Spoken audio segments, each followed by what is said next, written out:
Hi guys, I'm back again, still in the hotel, but it's still story time. So I brought a couple books with me. Today we're going to read Big Truck, Little Island, and it is by Chris Van Dusen.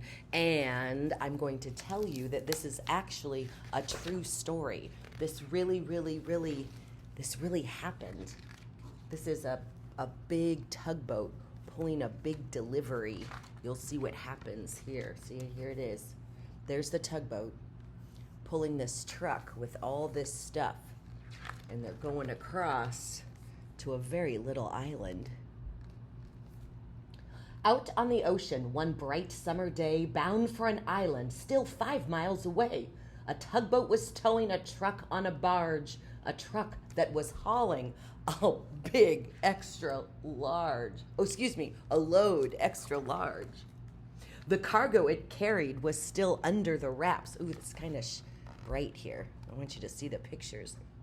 The cargo it carried was all under wraps, tied to the trailer with buckles and straps, facing a twisty and treacherous ride to get to the field on the far eastern side. Let's look here. So here it comes, and it's going to have to go all through this twisty road to get over here.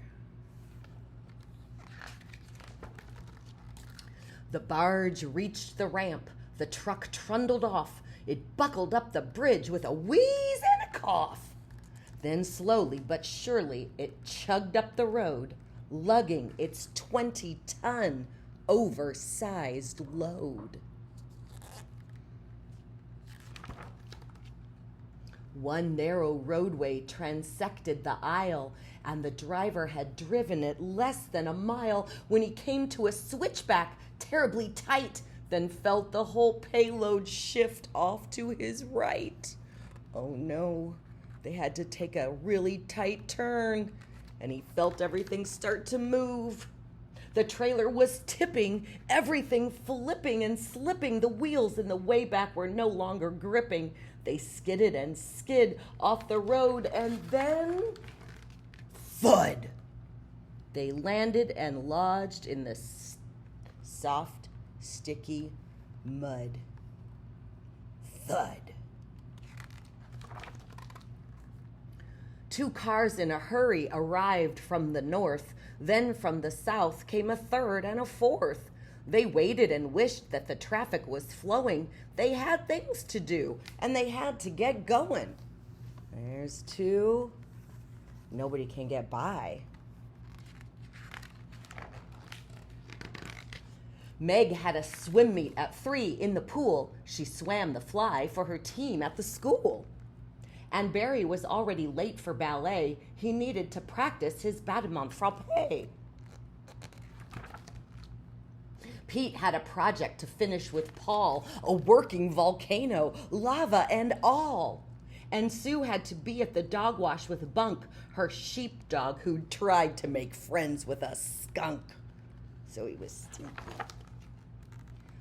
Parental frustration soon started to show. How could they get where they needed to go? They stewed and they steamed, their faces grew red. Then all of the children convened up ahead.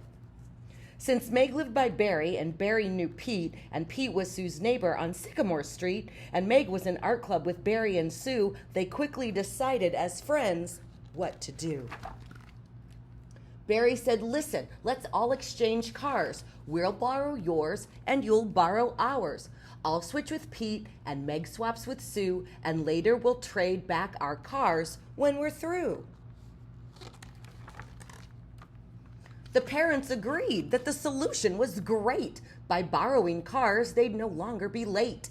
And so they departed and went their way to the pool, to the dog wash, to Paul's, or ballet.